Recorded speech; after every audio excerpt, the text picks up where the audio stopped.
ആദ്യമായി തന്നെ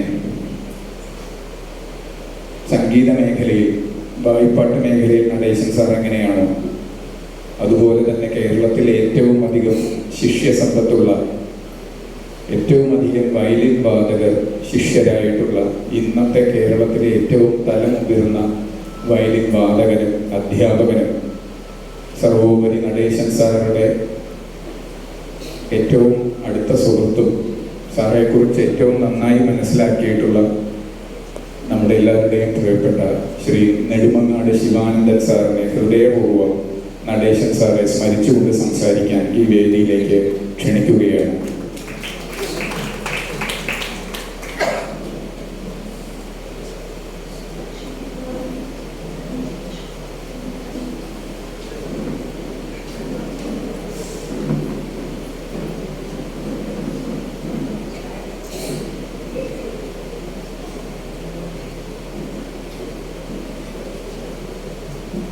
ഈ അനുസ്മരണ സമ്മേളനത്തിന് എന്നെ ക്ഷണിച്ച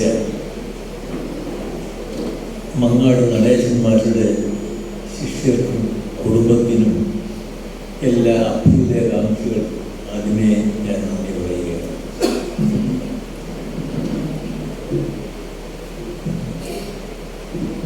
അദ്ദേഹത്തിൻ്റെ മഹത്വം എന്താണെന്ന്, അദ്ദേഹത്തിന് മഹത്വം, ഒരു ഗുരുവിൻ്റെ മഹത്വം അറിയുന്നത് ശിഷ്യരുടെ ആ ഗുണങ്ങൾ കൊണ്ടാണ്.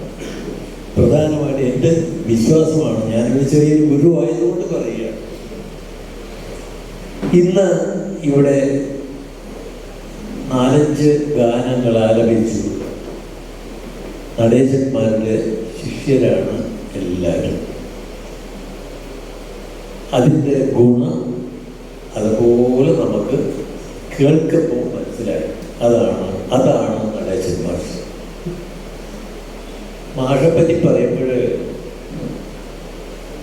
എന്നെക്കാളും ഒരു വയസ്സിന് മൂപ്പുണ്ട് അദ്ദേഹത്തിന്. എങ്കിലും മ്യൂസിക് അക്കാഡമിയിൽ എന്നെക്കാളും ജൂനിയറായിട്ടാണ് പഠിച്ചത്. ഞാൻ 50-ൽ തന്നെ മ്യൂസിക് കോളേജിൽ ചേർന്നു പഠിക്കാൻ. 54-ൽ പാസ്സായി. ഞാൻ പഠിക്കുന്ന കാലത്ത് നടേശൻ മാസ്റ്റർ അവിടെ പഠിക്കാൻ വന്നിട്ടില്ല. പക്ഷെ ഒരു ഗുണം എനിക്ക് മനസ്സിലാക്കാൻ സാധിച്ചിട്ടുണ്ട്. ഞങ്ങൾ 2 പേരും ഒരേ ഗുരുക്കന്മാരുടെ ശിഷ്യരാണ്. ചെമ്മക്കുടി തന്നെയാണ് ഞങ്ങൾ 2 പേരുടെയും ശിഷ്യർ. ഗുരു C Krishnaiyer sir, N V Narayana Bhagavat sir, K S Ariyan sir, Madhura Kesavar sir, സർവപ്രധാനമായിട്ട് കെ ആർ കുമാരസ്വാമി സാറ്. ഇവരുടെ പാഠങ്ങളെന്ന് വെച്ചാൽ അതൊരു പാഠമാണ്. ദാക്ഷിണ്യൊന്നുമില്ല അവരുടെ പഠിപ്പിക്കുമ്പോഴേ. ചെമ്മൻകുടി മാഷ് കാര്യം ലോക പ്രശസ്തനാണ് എങ്കിൽ പോലും അദ്ദേഹം ഏറ്റിരിക്കുന്ന ആ മഹത്തായ കർമ്മത്തിന് അദ്ദേഹം തയ്യാറായിട്ടുണ്ടോ എന്ന് ചോദിച്ചാൽ എനിക്കത് പറയാൻ പറ്റില്ല. അദ്ദേഹം ക്ലാസ്സിൽ ഒരിക്കലും എൻ്റെ അനുഭവമാണ് കേട്ടോ. എൻ്റെ അനുഭവത്തിൽ 4 വർഷം ഞാൻ സംഗീത മ്യൂസിക് കോളേജിൽ പഠിച്ചിട്ട് 1-2 ക്ലാസ്സിൽ വന്നിട്ടുണ്ട്. വന്നാലോ അത് ഉക്കാരുടെ എല്ലാവരും എന്ന് പറയും, ഞങ്ങളെല്ലാം ഇരിക്കും, തമ്പുരൊക്കെ ചേർത്ത് തരും, അദ്ദേഹം തന്നെ പാടാം. അതൊരു മഹത്തായ കാര്യം തന്നെയാണ് ആ രാഗം കേൾക്കുക എന്നുള്ളത്. അതിൻ്റെ വില എന്താണെന്ന് കേൾക്കുമ്പോഴേ മനസ്സിലാവുള്ളൂ. ഞങ്ങൾക്ക് കേട്ടവർക്കെല്ലാം അറിയാം. ആ ഒരു രാഗം പാടി ആ രാഗം ആ ക്ലാസം കഴിഞ്ഞിട്ട് എണീറ്റ് പോകും. പിന്നെ കീർത്തനം പഠിപ്പിക്കുകയോ രാഗം പാടിക്കുകയോ സ്വരം പാടിക്കുകയോ യാതൊന്നും അദ്ദേഹം ചെയ്തിട്ടില്ല. പക്ഷെ എന്നാലും പ്രിൻസിപ്പൽ ചെമ്മൻകുടി സാറ് തന്നെ ഞങ്ങൾ 2 പേരുടെയും. പക്ഷെ എന്നെക്കാൾ കൂടുതൽ പ്രയോജനം ഒരുപക്ഷെ മങ്ങാട് നടേശൻ മാസ്റ്റർക്ക് കിട്ടിയിരിക്കാം എന്ന് ഞാൻ അദ്ദേഹത്തിൻ്റെ പാട്ടിൽ നിന്ന് എനിക്ക് മനസ്സിലായിട്ടുണ്ട്. ശുദ്ധ സംഗീതം എന്താണ്? ഇന്ന്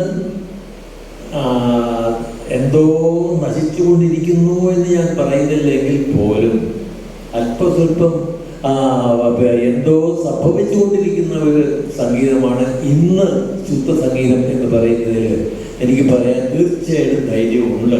കാരണം എൻ്റെ അനുഭവം അതാണ്. നമ്മൾക്ക് തന്നെ മനസ്സിലാവും. ഞാൻ ഈ ഓഡിറ്റോറിയത്തിൽ എത്ര പ്രോഗ്രാം വായിച്ചിട്ടുണ്ടെന്ന് ചോദിച്ചാൽ കണക്കില്ല. ഞാനിവിടെ ഇവിടെ അടുത്തൊരു ഇൻസ്റ്റിറ്റ്യൂട്ടിൽ പഠിപ്പിച്ചു വളരെ വർഷം. അപ്പോഴെല്ലാം ഈ ഭാഗത്തെല്ലാം ഈ ശ്രീരാമ ക്ഷേത്രത്തിൽ എത്ര കച്ചേരിയാണ് നടന്നതെന്ന് ചോദിച്ചാൽ അതിന് കണക്കില്ല. അതിൽ അനവധി പ്രോഗ്രാമിന് ഞാൻ വായിച്ചിട്ടുണ്ട്, ഈ ഹാളിൽ ഉൾപ്പെടെ. ഇന്ന് എത്ര കച്ചേരി നടക്കുന്നുണ്ട് എന്ന് നമുക്ക് എണ്ണി നോക്കുക. വളരെ തുച്ഛമായ പരിപാടി. അത് ഇവിടെ മാത്രമല്ല, കേരളം മുഴുവൻ. മദ്രാസുകാർ പറയുന്നത് അവർക്ക് ഗാനമേള മതിയെന്നാണ്. സംഗീതത്തിൻ്റെ ആധികാരികമായിട്ട് നമ്മൾ ഉദ്ദേശിക്കുന്നത് മദ്രാസുകാരാണ്. അവരും പറയുന്നത് അധികം സൗന്ദരരാജൻ്റെയും അങ്ങനെ അതുപോലെയുള്ള പാട്ടുകൾ അത് മതി. അത് തന്നെ ഇവിടെയും സ്ഥിതി എന്ന് ഖേദപൂർവ്വം പറയാണ്ട് വയ്യ. പക്ഷെ അതിനിടയ്ക്കാണ് മങ്ങാട് നടേശൻ മാസ്റ്റർ പോലെയുള്ള ശുദ്ധ സംഗീതം മാത്രം പ്രചരിപ്പിക്കുന്ന ഒരു മഹത്തായ ഒരു ഗുരുനാഥൻ. അദ്ദേഹം പഠിപ്പിച്ച ആരെങ്കിലും അദ്ദേഹത്തിൻ്റെ വായിൽ നിന്ന് ഒരു സിനിമാ ഗാനം കേട്ടിട്ടുണ്ടാവും എന്ന് ഞാൻ വിശ്വസിക്കുന്നില്ല, പാടിയിട്ടുണ്ടാവില്ല. ശുദ്ധ കർണാടക സംഗീതം ഞാൻ പലയിടത്തും ഇതുപോലെ പ്രസംഗിക്കാൻ പോകാറുണ്ട്. അപ്പോൾ ഞാൻ പറയാറുണ്ട്, അപൂർവം ചില വ്യക്തികളെ പറ്റി മാത്രം. കാരണം നല്ല സംഗീതം പ്രചരിപ്പിക്കുന്ന കുറച്ചു പേര് നമ്മുടെ കേരളത്തിലുണ്ട്. അതിൽ ഏറ്റവും മിടുക്കരാരാണെന്ന് ചോദിച്ചാൽ ഒരുപക്ഷെ മങ്ങാട് മാഷ എന്ന് പറയാമായിരുന്നു ഇതുവരെ. ഇനി അത് പറയാനും നിർവാഹമില്ല. പിന്നെ ആരോഗ്യം കുറച്ചു പേരൊക്കെ ഉണ്ട് എന്ന് മാത്രം. പ്രധാന പങ്ക് വഹിച്ചുകൊണ്ടിരുന്ന നടേശൻ മാസ്റ്റർ നമ്മളെ വിട്ടുപിരിഞ്ഞിരിക്കുകയാണ്. ഞാൻ എൻ്റെ വൈഫിനോട് പറഞ്ഞു, ഇവിടെ വന്ന് അദ്ദേഹം ഇന്ന് ജീവിച്ചിരിപ്പില്ല, എനിക്ക് ജീവിച്ചിരിപ്പുണ്ടോ എന്ന് ചോദിക്കണമെന്ന് എനിക്ക് എൻ്റെ മനസ്സിലുണ്ടായിരുന്നു. അത്രയ്ക്ക് എനിക്കിന്നും അദ്ദേഹം ഇവിടെ നമ്മളെ വിട്ടുപിരിഞ്ഞു എന്ന് തോന്നിയിട്ടേയില്ല. അദ്ദേഹത്തിൻ്റെ ആ പ്രത്യേകത ഞാൻ അദ്ദേഹത്തിൻ്റെ കൂടെ കുറേ പ്രോഗ്രാമിൽ വായിച്ചിട്ടുണ്ട്. അപ്പോഴപ്പോഴും ഞാൻ ഇവിടെ താമസിക്കുമ്പോഴെല്ലാം അദ്ദേഹത്തിൻ്റെ കൂടെ ഞാൻ ധാരാളം പോയിട്ടുണ്ട്. ആ ഓരോ കച്ചേരിയും നമുക്ക് ഓരോ അനുഭവമായിരുന്നു. ഓരോ പാട്ടും അതിൻ്റെ രാഗവിസ്താരവും സ്വരവും എല്ലാം നമ്മൾക്ക് ഓരോ പാഠമായിരുന്നു അന്ന്. പക്ഷെ ഞാനിപ്പോൾ അടുത്ത കാലത്ത് അദ്ദേഹം വായിക്കാറില്ല. അദ്ദേഹത്തിന് മേലായ്മ ഉണ്ട്. അത് തന്നെയാണ് അദ്ദേഹത്തിൻ്റെ ശിഷ്യർ അനുകരിക്കുന്നത് എന്ന് ഞാൻ പരിപൂർണമായിട്ട് വിശ്വസിക്കുന്നു.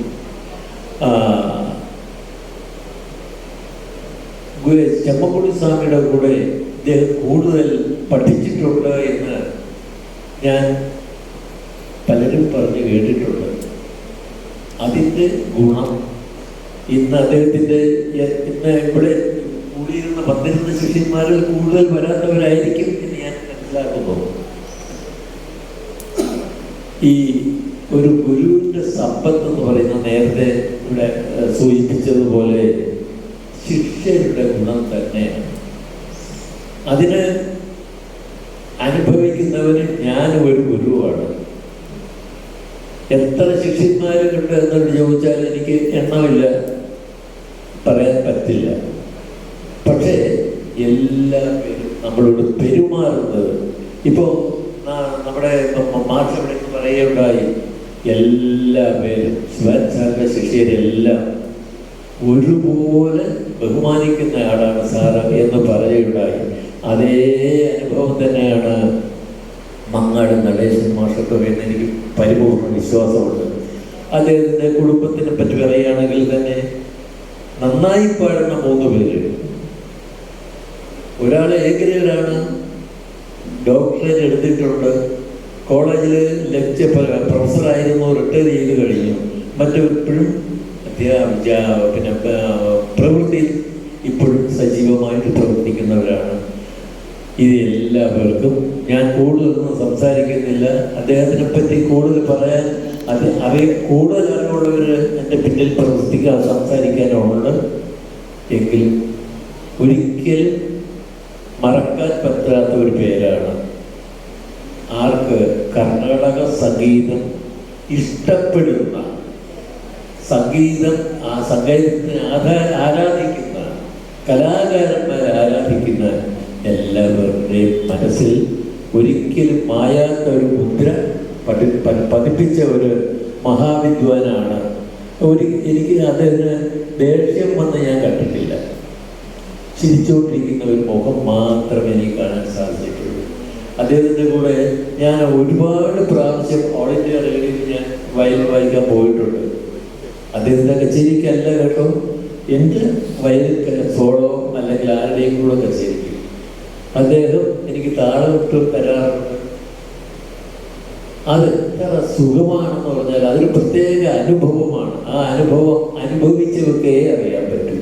ഞാൻ ഒരുപാട് അദ്ദേഹത്തിൻ്റെ കൂടെ ഇരുന്ന് വായിച്ച് അതിൻ്റെ അനുഭവം എനിക്ക് ഉണ്ടായിട്ടുണ്ട്.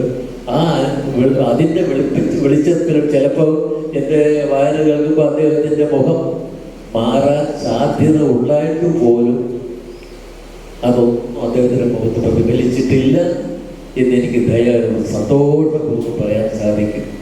അദ്ദേഹത്തിൻ്റെ കുടുംബത്തിനും അദ്ദേഹത്തിൻ്റെ ശിഷ്യന്മാർക്ക് ശിഷ്യകൾക്കും എല്ലാവർക്കും ഇനിയും മേൽ സംഗീതം വളരാൻ സാധിക്കട്ടെ, അല്ലെങ്കിൽ വളർത്താൻ സാധിക്കട്ടെ എന്ന് ദൈവം അനുഗ്രഹിക്കട്ടെ എന്ന് ഗുരുവിൻ്റെ ആശംസ ഉണ്ടായിരിക്കുമെന്ന് ഉള്ള വിശ്വാസത്തോടുകൂടി അദ്ദേഹത്തിൻ്റെ ഓർമ്മ എന്നും നിലനിൽക്കത്തക്ക രീതിയിൽ എന്തെങ്കിലും ഒരു അനുസ്മരണ എന്തെങ്കിലും ഒരു സ്ഥാപനം അദ്ദേഹത്തിൻ്റെ പേരിൽ എവിടെയെങ്കിലും അദ്ദേഹത്തിൻ്റെ പേരിൽ സംഗീത വിദ്യാലയമോ എന്നും ആ പേര് നിലനിൽക്കണം. അതിനാണ് ഉണ്ടാകും എന്നുള്ള വിശ്വാസത്തോട് ശിഷ്യരാന് തയ്യാറാണെന്ന് എനിക്ക് തോന്നുന്നു. അതിന് പറ്റിയ ശിഷ്യരെല്ലാവരും ഉണ്ട്. എല്ലാവരും നല്ല ഏകീകരണം എല്ലാം ഉള്ളവരാണ്. അവർക്ക് സാമ്പത്തികമായിട്ട് മോശമില്ലാത്തവരാണ്. എല്ലാം നല്ല ഒരു സ്ഥാപനം ഉണ്ടാകട്ടെ എന്നും കൂടെ ഞാൻ ആശംസിക്കുന്നു. കൂടുതൽ ഞാനൊന്നും സംസാരിക്കുന്നില്ല. എന്നെ ഈ വേദിയിലേക്ക് ക്ഷണിച്ച് എല്ലാവർക്കും ഒന്നുകൂടി നന്ദി രേഖപ്പെടുത്തിക്കൊണ്ട് അദ്ദേഹത്തിൻ്റെ ഓർമ്മ പുതുക്കിക്കൊണ്ട് എൻ്റെ വാക്കുകൾ അവസാനിപ്പിക്കും.